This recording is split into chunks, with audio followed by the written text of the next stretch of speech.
Hello, everyone. Thank you for joining us. Before we dive in, please allow me to give a brief intro about FitBudd for those of you who might be new here. FitBudd helps you grow your fitness business with the power of your own app on iOS and Android. We also give you a dedicated and customizable website on your own domain.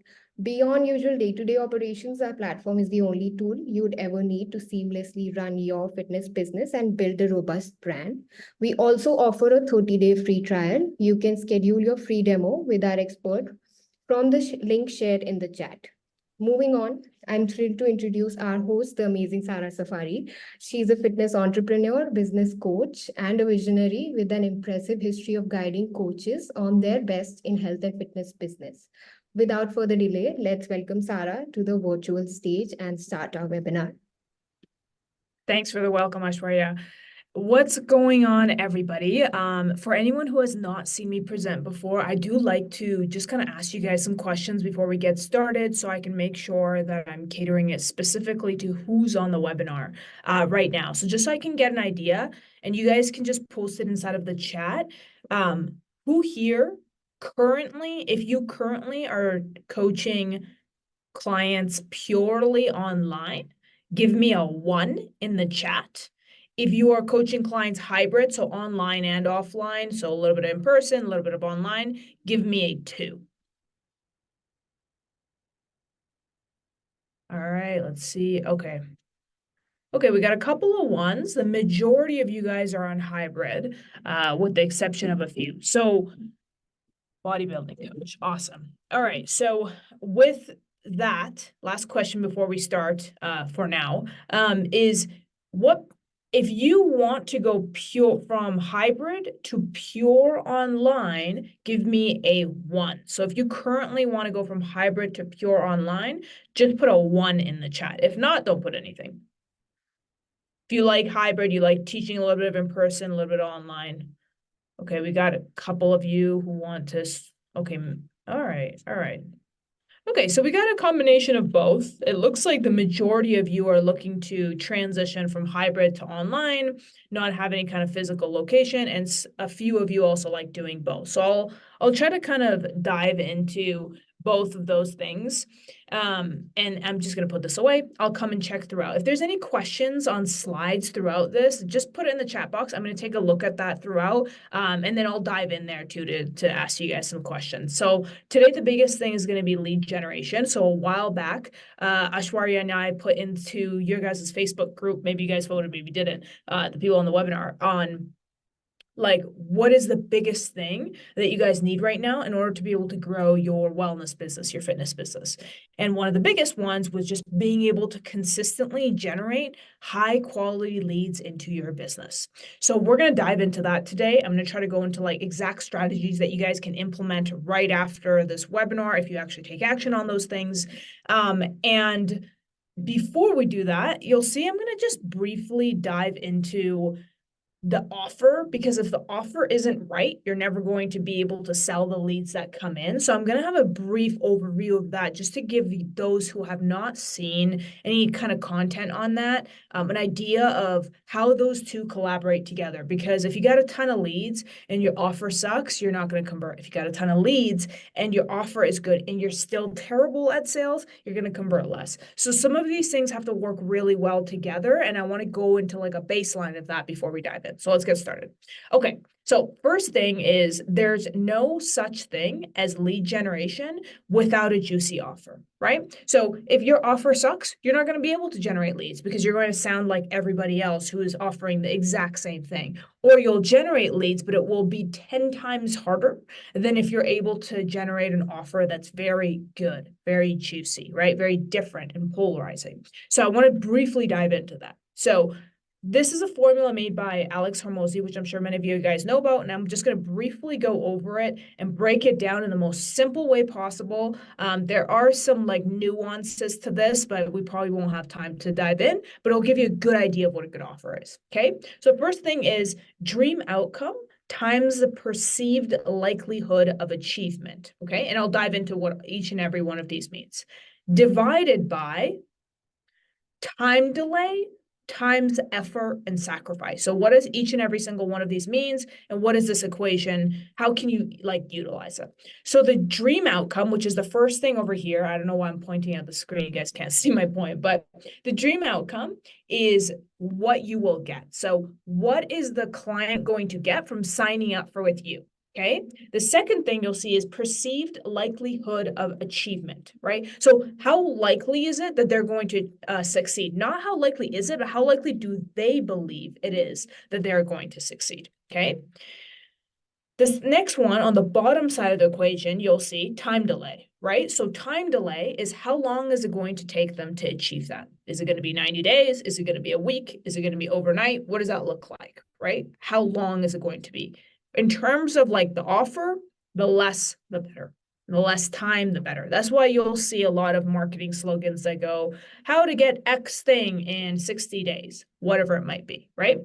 Just from a marketing perspective and from the way people think, time collapse is what they're looking for. And the last thing is effort and sacrifice. What is expected of me? What are the things that I need to do in order to achieve this outcome, right? People don't want to put in a lot of work to get a result. That's just kind of our human nature. The majority of us are like that.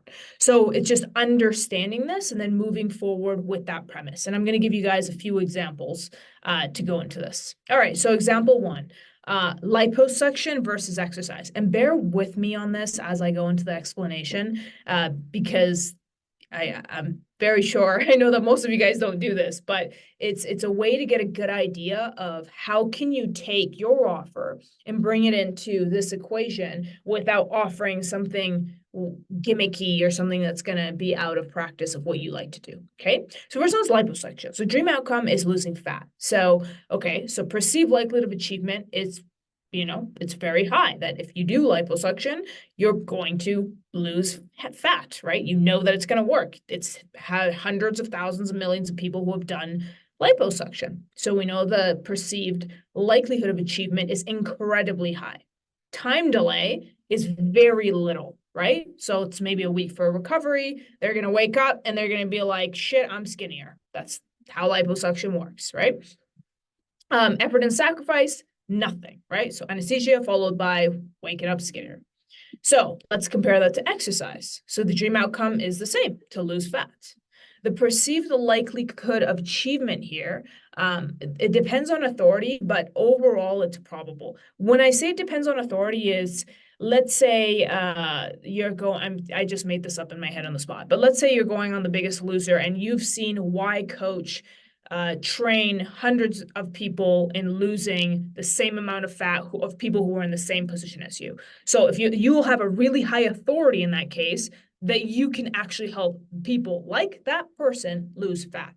That's considered high authority. So it makes it very probable. Time delay, months or years, right? Depending on the amount of fat they want to lose, how fast they go, number of factors. Effort and sacrifice here is soreness, arriving to the gym, spending hours at the gym, feeling embarrassed, not liking being sweaty, tears, exhaustion, delay onset muscle soreness, all of those things, right?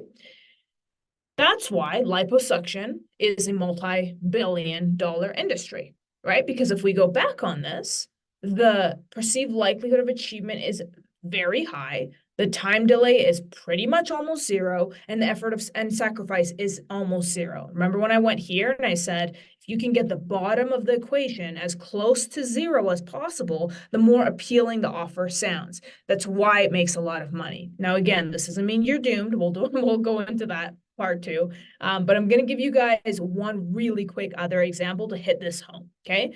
Xanax versus meditation, for example, right?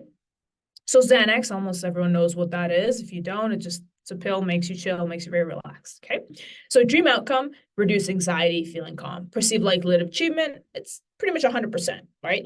You're going to take the pill, you're going to feel good. Time delay, 15 minutes, 30 minutes until the pill kicks in. Effort and sacrifice is nothing. You're just literally taking a pill, right?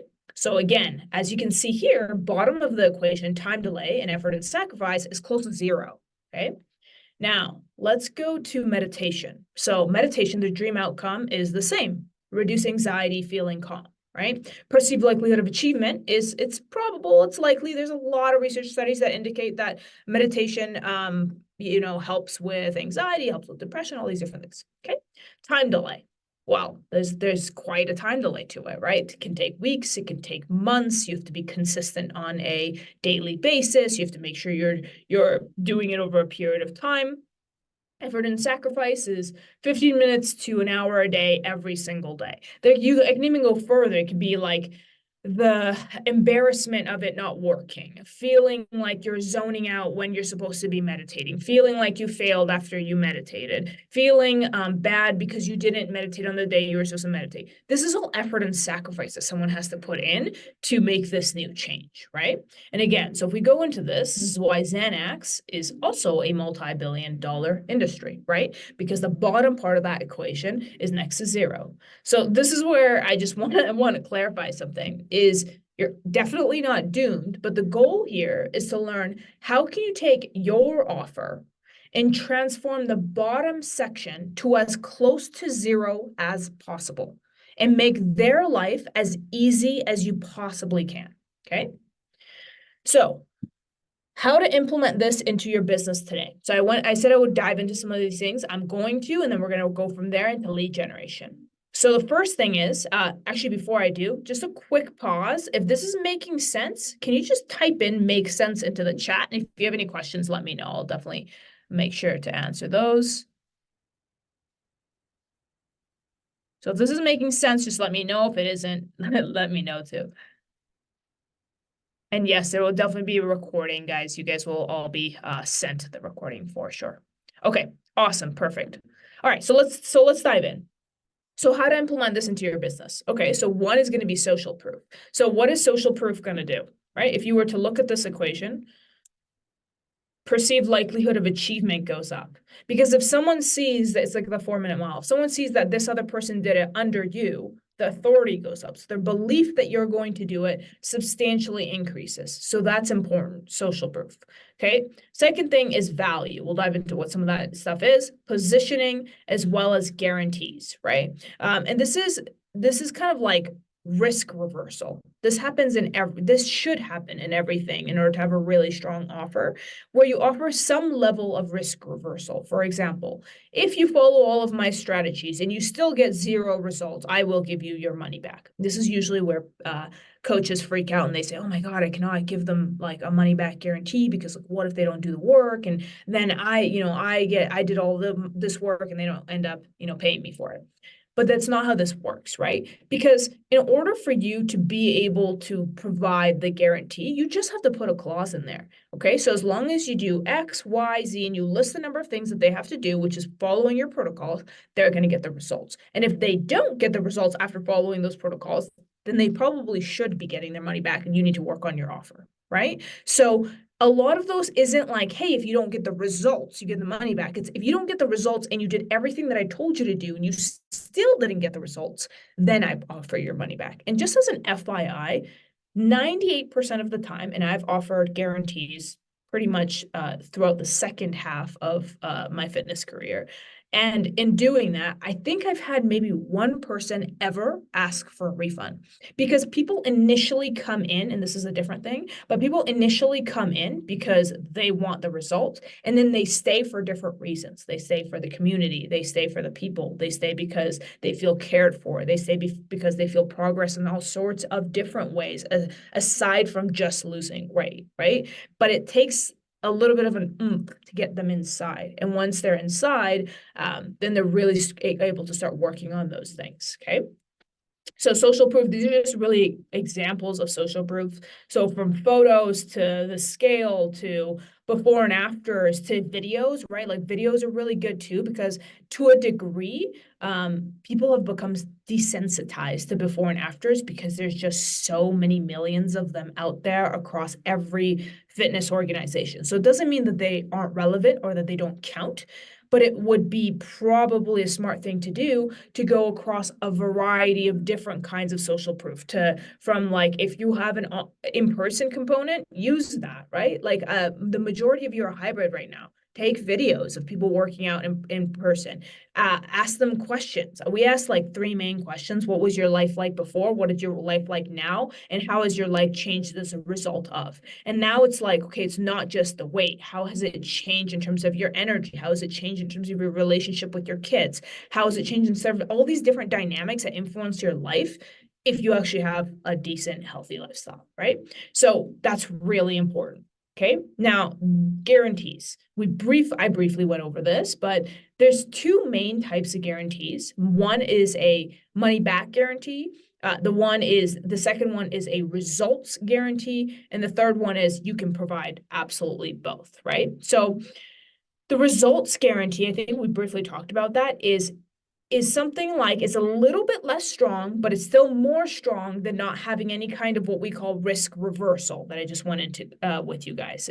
Is having that is better than not having anything at all, right? So results guarantee would say something like, I will guarantee that within whatever time the period program is, you're going to get Y result as long as you do the work. And if you, for whatever reason, do not, then I will work with you until you do.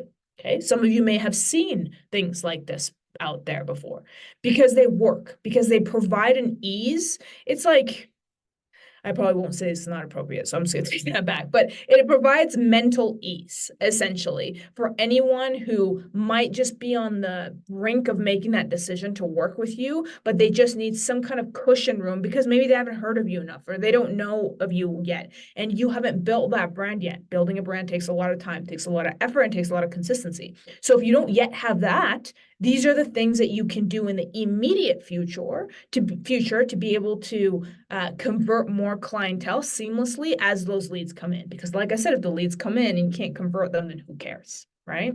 So this stuff is very important. It makes conversion a lot more seamless. All right, so value adds. So remember we talked about the bottom part of the equation and making their life a lot easier.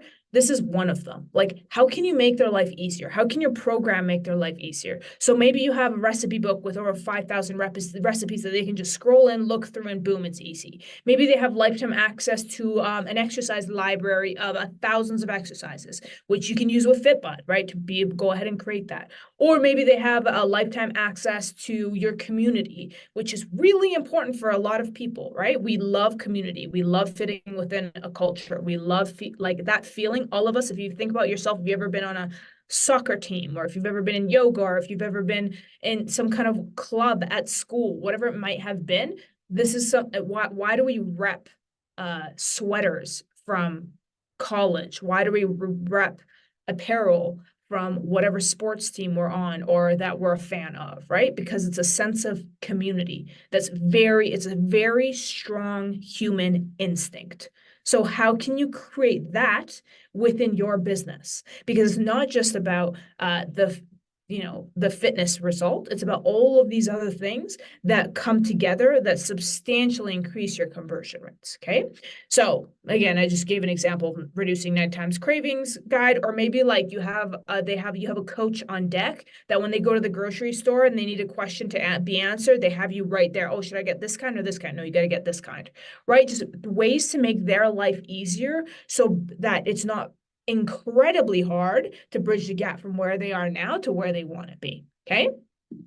All right. So now now that I've covered the absolute basics of having a good offer, I'm going to pause real quick. We're going to transition to lead generation. Is there any questions on your offer as it stands right now before I transition into lead generation? If not, I'm going to dive right in. So I'll wait like 10 seconds, take a drink of water. Let me know if there's any questions on the offer creation side of things. And don't be shy. Like if this is the first time you're hearing something like this and you haven't thought of all this different stuff, that's actually a really good thing, right? It's going to get you to start thinking about how can I change my offer so that my sales process becomes easier, so that I'm easily able to start getting more clientele. Okay. All right. Awesome. So script for the offer, including exercise and meditation. Do I have a sample script for the offer, including exercise? Do you mean a sample script for like a sales conversation? What do you mean for a script for the offer? I'm assuming you mean like for sales. If it's for sale, yes, I absolutely do. And I can definitely send that over to you by the end of webinar. So we have our clients essentially follow a script guideline. I don't like the idea of like, yeah, just follow the exact words on here, because then it's not going to at all sound like you. And then you're going to feel weird about it. But I definitely have a guideline as to like, this is the structure you want to follow to be able to bring people results. Really, really important.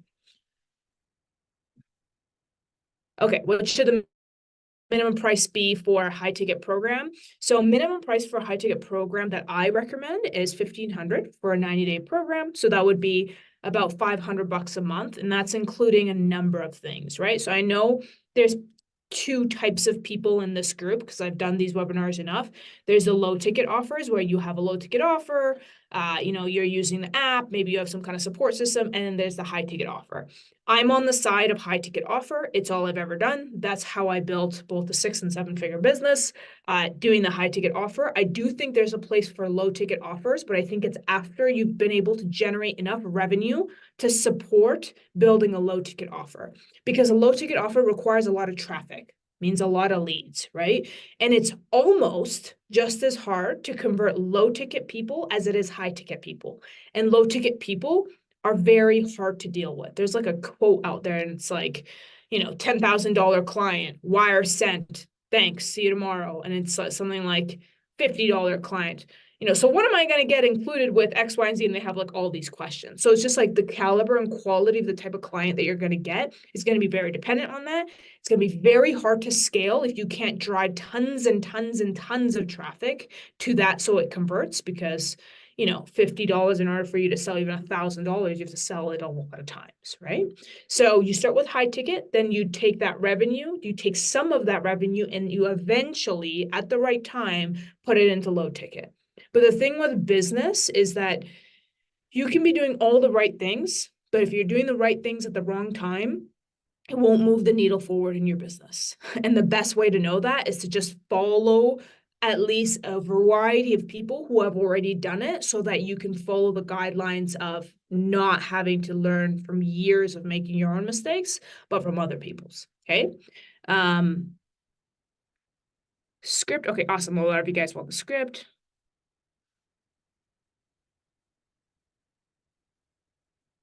How do you build the social part when you work with obese clients and they don't want to be taped or photographed? Yeah, that's super fair. Great question. So you would just do it via the third method. So if they don't want to be taped or photographed, if you only work with obese clients, you don't have any other clients that, ideally you would have like a few other clients who are open to it. If you don't, I would focus on the message portion of things, where they lose weight, where they celebrate wins. And you would just, even there, you can still protect their privacy by completely crossing out their name, right? And you can also try asking for like an audio. Like you can just ask for an audio, like, hey, this person didn't want to be identified, but you did like an audio interview with them and you didn't identify their name. That's another way to go about it. But even if they don't want like the audio where they're not identified with their name or anything like that, most people are willing, if you ask in that manner, and are open to hiding their identity and protecting that. But if not, under that case, then I would just go with like wins over text message and stuff like that. I'm just reading through these really quick. Okay, I think I answered the questions. If I didn't answer anybody's questions, just write it back down and I'll answer as I go through this, but I'm going to dive into leads a little bit now. Okay. So this is going to give you an idea of like the main umbrella of ways to bring in clientele. And then we'll dive into the few immediate ones that I know would be probably like lowest hanging fruit for you to dive into. Okay. So earned media, that's your content attracting prospects. I will dive into that one. The second one is your owned media. So that's if you already are training a little bit and you have an email list, you have a text list, you have a Facebook group. By the way, if you don't have those things, start working on building this stuff, because this is the stuff that, like interest, compounds over time. Okay. The third one is affiliates and partnerships. So partnering with a company that hosts your ideal client. For example, if you were targeting real estate professionals, then you can partner with Keller Williams. If you have no idea what I'm talking about, if you're targeting fitness people, you can partner with meal prep companies, for example. You can partner with physical therapy clinics, holistic clinics, other people who also have, or companies who have your target audience, where there can be some kind of value exchange and like your guys' offers are not competitive. It's a very good way to bring in consistent clientele, and I don't think in this field it's at all utilized enough. The fourth one is referrals, which is word of mouth, and that goes into a lot of what I talked about at the beginning, which is like, in order for you to get referrals, you need to have a strong enough offer that does well. One way you'll know your offer isn't doing phenomenal, especially if you're online, is if those clients aren't renewing time and time and time again. You need to work internally on your, what we call LTV, your lifetime value, so that more clients who come in stay over time, right? So if I were to ask you the question, like, okay, every client that you ever had to date, assuming you didn't start yesterday, they stayed. None of them, left. They didn't continue after their 10 package training session or whatever it might have been. How many more clients and how much more money would your business have made? And most people are like, holy crap, like a lot more, right? That's your LTV. That's your lifetime value of a client. Because if you're losing a lot of clients, as much as, even if a ton of them are coming in, it doesn't matter because you still have a hole in your bucket, okay? So DM outreach, which some people are cool with and other people dread. So I'm gonna dive into that. And then the sixth one is paid ads. And you'll see not all of these methods are meant for you, and all of them are perfectly valid, but you have to find what aligns and works with you the best, right? So let's dive into some of these to see what that is. So the first one is earned media, okay? And what most people don't tell you about. So remember, if we go back, just for anyone who may have forgot, earned media is your content attracting prospects, okay? So this is like on your social media. This could be on your Instagram, it could be on your TikTok, it could be on your website if you're able to drive traffic to that. Your Facebook, if you're attracting maybe moms or dads or whatever it might be, right? This is really important to know. And this, I was never told this, and I had an issue with this starting out. And I wish someone told me this, is when you're starting out, earned media is a complement to your lead generation only. It is not going to generate leads. So for example, if you're using Instagram as your main platform to generate online clientele, as an example, and you only have let's say 200 followers, 300 followers, whatever, it's not a high amount. That's perfectly okay. I started with like 300 followers, and half of them were my family, you know what I mean? And I did fine. But the reason was, you cannot rely on your content bringing in clientele consistently. What you need is to use that as a supplement to everything else. So for example, you have other ways of bringing in clientele. Then in order for them to decide, oh, do I want to keep talking to this person? Does this person seem knowledgeable? Does this person seem credible? Then they're going to look at your social media platforms. Then they're going to look at it as if they would a resume, right? It's the same thing as like how LinkedIn is the new resume. People go look at people's LinkedIn on top of their resume. And that's why LinkedIn profile is, like, on job applications, one of the biggest asked questions, right? In terms of like the details they want from you. So it's the same way as prospecting, right? They want to see, like, what kind of person is this? Do I want to keep talking to them? Am I interested? Am I not? That's where your content, for where most of you are at today, unless you have a big brand and I don't know about it, your problems are going to be a bit different. Then you want to make sure you're using content as a complement, not as a lead generation strategy in and of itself. Here and there, it'll generate a lead, but it won't be your most consistent lead source if it's organic, as in not paid, okay? That's super important. I want to make sure that's making sense to you guys. So if this is making sense, just give me a yes, and I'm going to see if there's any questions.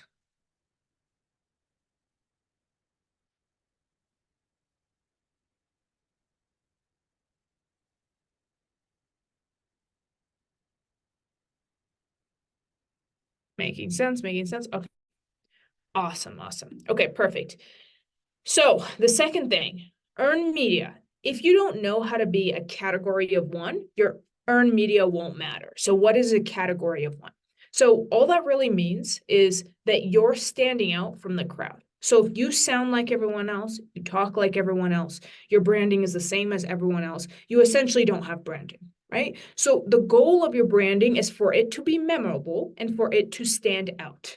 And if it doesn't, and you're maybe modeling the other trainer you saw on Instagram, or you're modeling somebody else and they're modeling somebody else, and that whole cycle is spinning, then you're going to really have a hard time with conversions because you blend in with the rest of trainers who are saying the exact same thing. So it's really important that even before you start a content strategy, and if you already have a content strategy, just pause and consider this. How can I stand out? And I'll give you an example because this might sound a bit nuanced. So we used to have a client, her name was an apple pie fit chick. She was super jacked, like just very ripped. She had a private Facebook group. She would go into that private Facebook group, rock her sports bra, take like a massive tray of apple pie. The girl loved apple pie. She'd go on a live video and she'd like spoon the apple pie while her like muscles are popping out of her arm, and eat it every single like week. She would hop on the live and talk about flexible dieting. And she became known as the apple pie fit chick. That was really good branding. And to take it a step further, that was good personality branding, personality marketing, what we call it. And because of that, she was able to stand out, and she was like 4 times her sales just because she was the apple pie fit chick, just because she showed a bit of her lifestyle instead of almost trying to fit into the mold of what the perfect trainer is meant to be. So that's just an example to get kind of your thoughts brewing of what can I do to make sure that I'm standing out from the crowd so that my conversions are a lot more seamless. And again, really important. Can you get sales if you blend in? Sure. But is your life going to be 10 times harder in getting sales if you blend in? Yes, absolutely. So really, really important note here just to consider on earned media. Okay. Next thing. Okay, yeah, I do cover paid ads. Outbound. So outbound, just in case anyone's not familiar with it, is you reaching out to prospective clientele to see if there's a need or an interest to work with you. Sometimes people don't like doing this. Sometimes people don't mind doing this at all. I think outbound is a great way to bring in clientele. It's just a matter of how you do it. And again, not doing it the same way as anybody else and not sounding scripted and like AI, because otherwise you could just put the API for some kind of AI model to be able to do that for you, right? So first thing is always pre-qualify. You can't help people that don't want to be helped, even if they need it. So if someone is, let's say you're a health coach and someone is obese and they think that they can do it on their own and they've been stuck for 10 years and it's very clear that they need support. But if they don't believe that they need support, and if they believe that they can do it on their own, they're right. In that, you cannot convince them differently. Don't try to convince them differently. Your goal is to see if they can recognize that this is a place that they need support with. And if they do, then there might be a place to support them. If they don't, then I would definitely be moving on. Okay. Second thing is learning before scaling. So most people, not most people, half the people that I've coached throughout the last 5 years have some kind of fear with outbound. It's typically has to do with, I don't want to be too salesy. I feel really uncomfortable. I don't want to bother them. I have people in my inbox and I don't want to be that person who's in their inbox. There's a lot of mindset stuff going on there, right? So the goal here is you want to figure out what is a way that feels morally right, is tasteful to you, and you can actually utilize on a consistent daily basis to see what works. Okay, I'll give you an example. So I also run an influencer marketing agency. One of my types of clientele is B2B, B2B to C. So customers who sell B2C. I tried all different kinds of outbound strategies on my own. And what I found has worked the best for me is when I'm sending them a personalized video. I'm generally typically pretty good at video. And so I'll send them a personalized video talking about a very particular topic, going on their social media, diagnosing something that they can work on better, and doing a very soft CTA, soft call to action, that if they're open to it, we can hop on a call and see what potentially working together would look like. And if not, at the very least, I can give them some insight as to what they can do, right? Very soft call to action. So I found like, okay, this strategy works really well because I tested a bunch of different things. Now with our clientele, we give them a very specific, again, script. So I say script like this because I don't want you to follow something like a robot verbatim, but it gives you a good idea of what path am I taking this person down instead of having this conversation that doesn't really at all take you into a call or a sales call to get them to become a potential client. Okay. So the second point here is learning before scaling. So you don't want to hire too early. I've had clientele come up to me and they say, Sarah, like, this is taking a lot of my time. Welcome to business. This is taking a lot of my time. I want to hire it out. And I would say, okay, sure, like that sounds fine. But if you have no idea what you're doing and you do not have at all the skills of outbound messaging and you hire it out, how will you know how good this person is? How will you be able to diagnose if they're not doing something right? How will you be able to help them if there's an issue? Unless you're going to pay someone really high amounts, which you shouldn't when you first start out, who's already done this for a big organization, then you're going to have to take them under some training. So I'm very revenue first, make money, and then spend some of that money to put back into the business and then keep growing it. Unless you're at the place where you're like completely stuck, then you want to hire consultants. So that's like what I did. I had no idea what I was doing at the very beginning. I literally did my degree in health science at the time. And I was like, I need to figure out how to be able to do this. So I paid a lot of consultants to walk me through many of these things before I was making revenue. Then once I made revenue, I put it into different areas of the business. So you don't want to stay in a place where you're just stuck for life, right? It's like saying I'm going to run a marathon before I buy the right shoes for the marathon, right? You don't want to work backwards. But also when it comes to most business endeavors, it's really just focusing on putting in the money as you need it. And that's where the last thing will come in as well. I'm going to dive into paid ads real quick here, which, by the way, we did an entire webinar on paid ads. And I believe we have the recorded video for that if you missed it. Let me just make sure. All right, no questions. Perfect. All right, so let's go over paid ads real quick. So what did I just dive into? Sales first strategy, right? So what does that mean? That means that you want to make sure that if your close rate isn't great right now, that's okay. Like let's say you've gone on 10 calls and you haven't converted any, or you've converted 1 out of 20, whatever it might be. If it's not great, don't dive into paid ads, because paid ads means you have to be very good at sales, right? Unless you're really spending money to warm someone up into a funnel. And even then there's a sales process. You have to be able to generate clientele from sales calls. And if you don't have the comfortability yet to increase your conversion rate, then don't pay for ads to learn.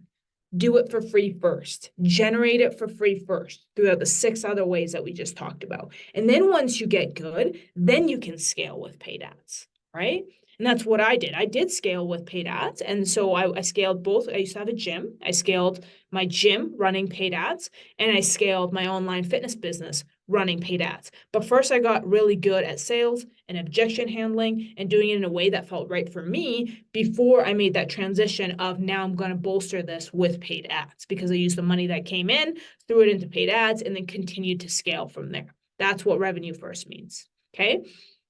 Second thing, if you want to run paid ads, what works the best in the health and wellness niche is VSL or DM ads. I'm like just straight up telling you what I've seen now with hundreds of clients who we've ran ads for, and when I ran my own ads for fitness as well. VSL is what we call a video sales letter. So VSL is like 10 to 30-minute video that you walk someone through how you can help them. And DM ads it's a direct message that goes to their DM on Instagram or on Facebook. They are the best performing ads for fitness as it stands right now on Facebook and Instagram. You can also run TikTok ads, but the cost per client acquisition has been way higher from what I have seen with the clients that I've worked with. So the golden place for paid ads, when you're ready for it, if it's now and you think you're really good at sales, is going after DM and VSL ads on Facebook and Instagram. All right, I'm going to pause this real quick. Oh, awesome. Yeah, thanks for putting that in there, Ashwarya. Yeah, guys, so if you guys want to dive into that, you absolutely can. Okay. All right. So really quick, gonna dive into this. We've talked about sales a little bit, so I think this will be helpful in driving something home.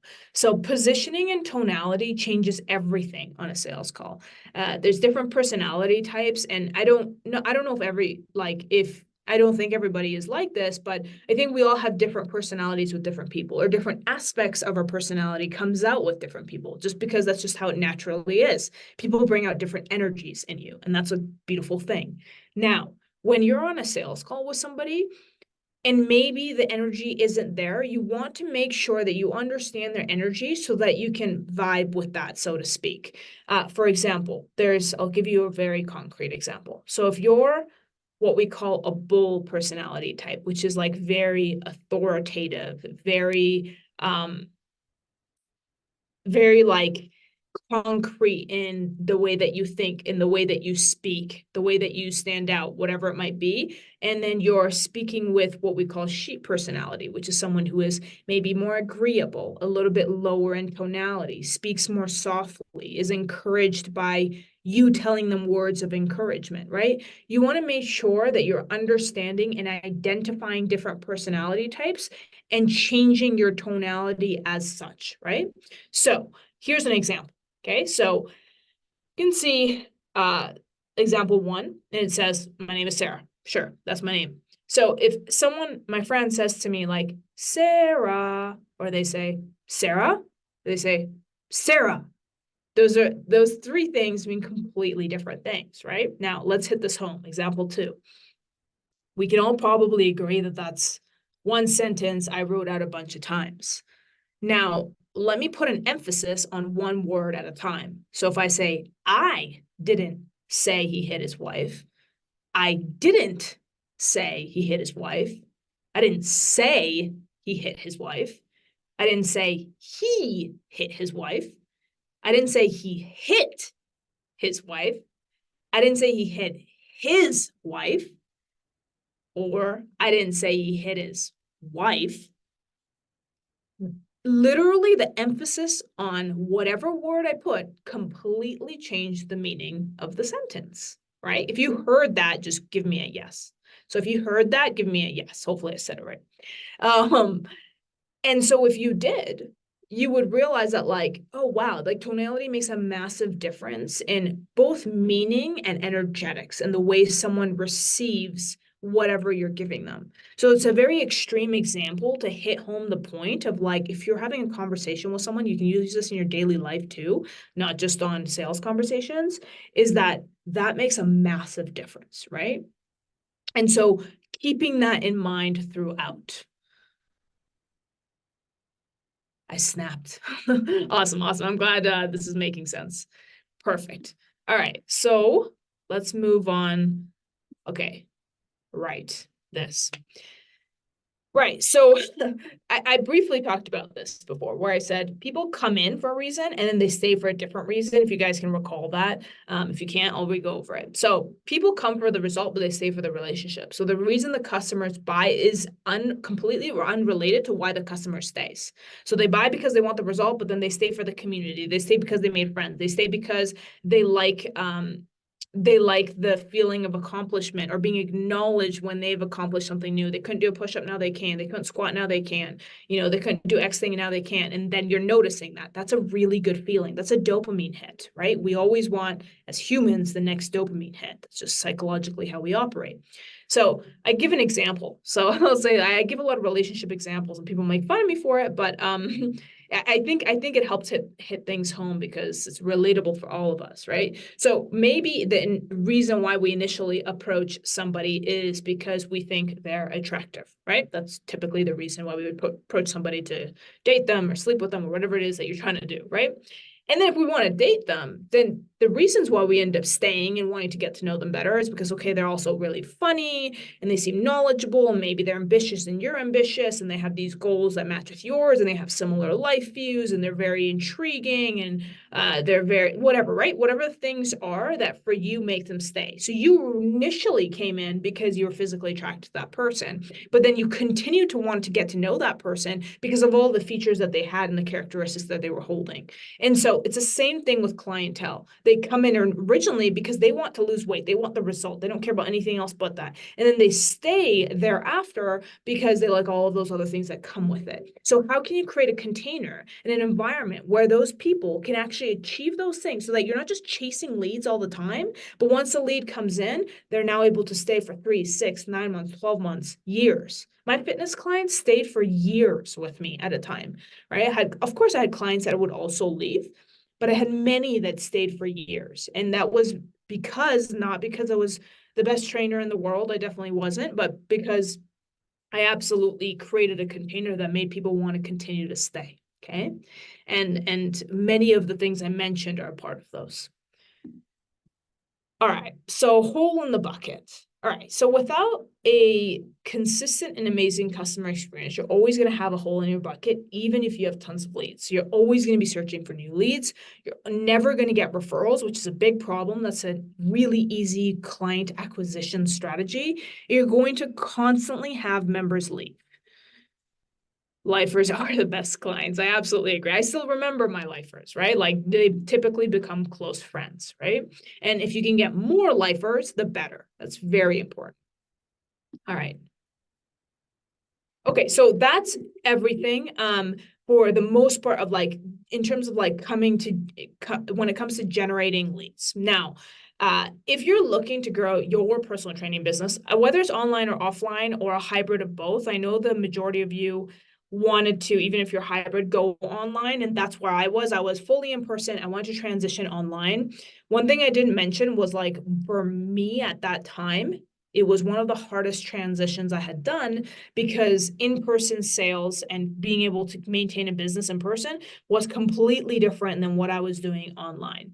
And so it took me a while to figure out how to do things online, but once I figured it out, I was able to consistently bring in clientele. So if you're in a place where you're like, okay, I'm hybrid, I don't know how to go fully online, or if you want to just grow both, and you're just wanting to grow, maybe you're a little bit stuck, there's a few paths to get there. One path is just keep plugging away, doing your own thing. Might take time, might take, months to years to figure that out because, like I said, business isn't easy. That's why most people don't do it. Or you can just learn from somebody who's already done it. These are just some client testimonials, right? So the same thing that I told you guys to do. So these are clients that we've worked with. So we've done both video and a lot of screenshots that I can't put throughout 1 or 2 pages, but just to hit one home, Karina's one of them, and she went from making a couple $100 to $15,000 in her first 6 weeks.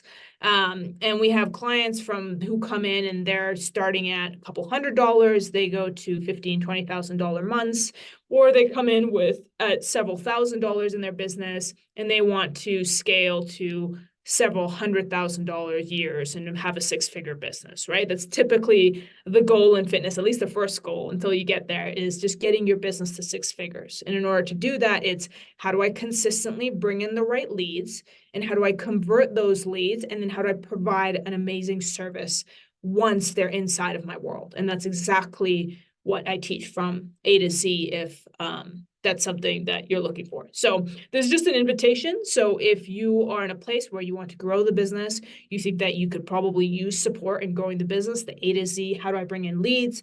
How do I create an amazing offer? How do I price that offer? Should I be on social media? What platform should I be on? How do I brand myself so that I don't sound like everyone else? And then how do I keep closing deals and build a 6-figure business and consistently, the most important thing, consistently maintain that business. So if that's what you're looking for to bridge that gap from where you're at now, for whether that's a couple $100s in the business or a couple $1,000s in the business to where you want to be. So whether that's maybe $8,000 a month, $6,000 a month, whatever that is, or more, that's essentially where we would start based off of where you're at and where you want to be. So if you want to hop on a call, this is the link. I can also put it inside of, oh, there we go. Awesome. She's on top of it. So Ashwarya put that inside there for you guys. So if you want to book a call, we'll dive in kind of into your full business, where you're at now, where you want to be, how you want to grow, and for us to see if it's a potential fit to work together. If not, at least I can give you some tips. And then we'll essentially go from there. Email for script 2, please. Awesome. Okay, so if you guys want the script, the easiest way, just to not give FitBudd any extra work, just send me a message on Instagram and I'll just send you the document. So just at Safari Sarah. So at Safari Sarah, I'm going to put it in here and I can send you the script. If not, I can also send it to you if we hop on a call. So just that's inside there if you guys can see it. Calendly.com/influencer nexus mentorship /30 minutes. You can just click on the link, book a call for some time that works. I think I have some availability still left on Friday, and then we'll dive in from there. But other than that, if there's any other questions regarding the business, or if there's something I didn't answer, let me know in the next couple of seconds. And I think Ashwarya is going to do an outro. Sarah, before we jump into your questions, let me quickly introduce FitBudd to those who joined late and don't have access to the platform yet. In summary, FitBudd helps you grow your fitness business with the power of your own app on iOS and Android. Our platform is the only tool you'll ever need to seamlessly run your fitness business and build a robust digital brand. For those interested in experiencing FitBudd firsthand, we offer a 30-day free trial. To explore more, please schedule a demo with our team using the link provided in the chat. And now over to Sarah for the Q&A sessions. Awesome. Was there any questions? Feel free to type it in again, guys. If I missed any question, please let me know. If not, we'll go ahead and end the call here, and I will see you guys either on our one-on-one call or on Instagram, or a combination of both. I believe we're good. You bet. Of course.